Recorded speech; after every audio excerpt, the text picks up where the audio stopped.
Hey there, how you doing? Charlie Winters here with horse racing tips for Friday, the 6th of October. Well, we've had two profitable days this week.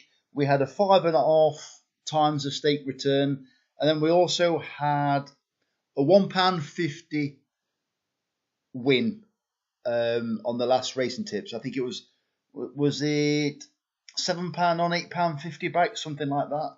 And then it was at the beginning of the week we had £7. I think it was £7.60 on, and I think it was £39 return or £41 return. So round about that. So we've had an okay week, but it's been a very disappointing last few weeks. So let me get into Friday's video.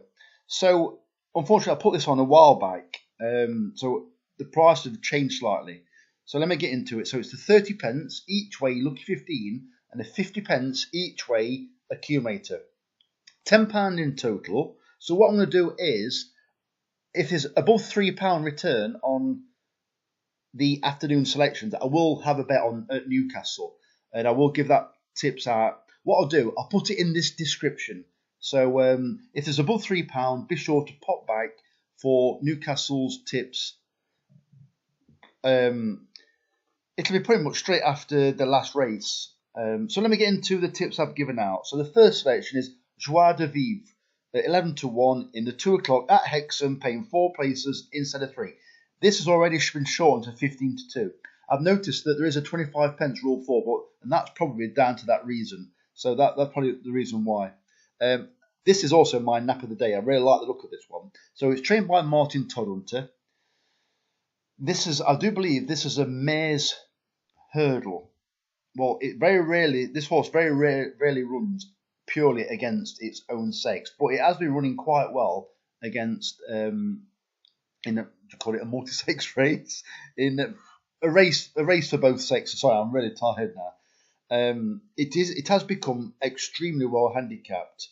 Martin Toddhunter doesn't have that many horses, so I wouldn't expect him to keep running horses aiming for a particular race. I think he'd take whatever's going. He's got a jockey on board called Patrick Wadge. This jockey rode it last time in a non-apprentice race. Well, this is an apprentice race, so it's also apprentice race and also a mares only race. So I think this horse is coming into this race in okay form, but I do believe that it will improve for the fact that it's against its own sex this time and with an apprentice on board that is familiar with the horse. It's a half-decent apprentice, and I think it's got a decent chance. And I've noticed that it's been running over about 1.6 miles on the turf. Well, generally, when it runs over 1.6 miles on the turf, you want further than 2 mile over hurdles. And this race, I believe, is 2.5 mile, which it has actually ran over further last time. I think it ran over 2.6 miles at Cartmel. Maybe it didn't stay, I don't know, but it doesn't really matter. But I think the slight drop back in trip to 2.5 mile is perfect for that kind of distance horse. Sorry, that kind of horse that runs over that distance on the flat. So I think it's got a good chance, definitely a good chance of a place. Second selection is Conquistador at 17-2 in the 12 minutes past 2 race at Ascot, paying 5 places instead of 3. This horse is ridden by Jack Callan, pretty decent amateur. It's claiming 7. Obviously, I'm guessing he still gets advice off his dad, Neil Callan. So he would probably be telling him, unless he's got strict instructions from the trainer, George Bowie, how to ride this horse. This horse, you would think it could be a doubtful stayer. However, it pretty much ran, I think it was his 2-year-old career for John Gosden over 7 furlongs. But for some reason, when George Bowie got this horse, he dropped it straight back.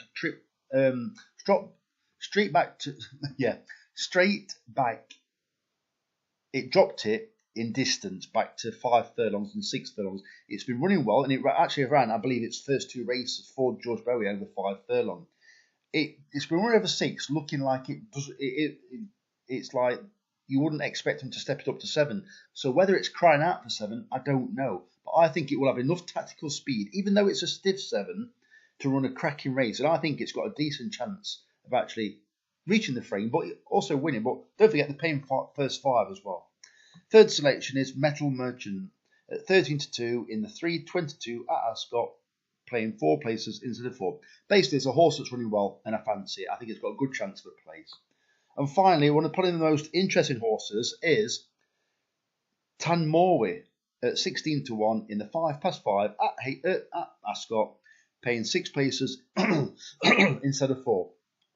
This horse has ran disappointed the last probably about three out of 5 times.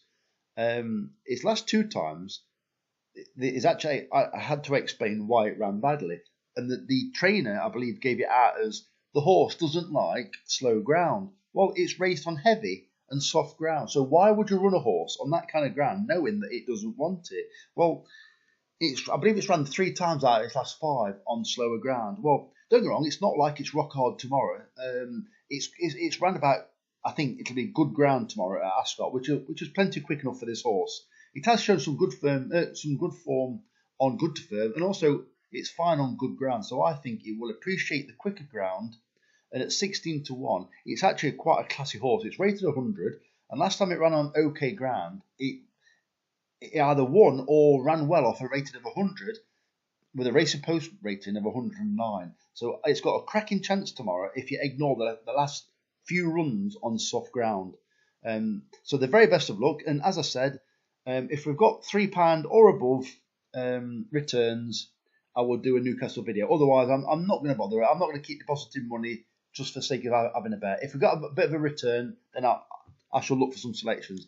There could quite easily be no selections. So come back to this video, and by 5:30, I will have let you know there'll either be a sentence saying no selections, or it'll say whatever the selections are.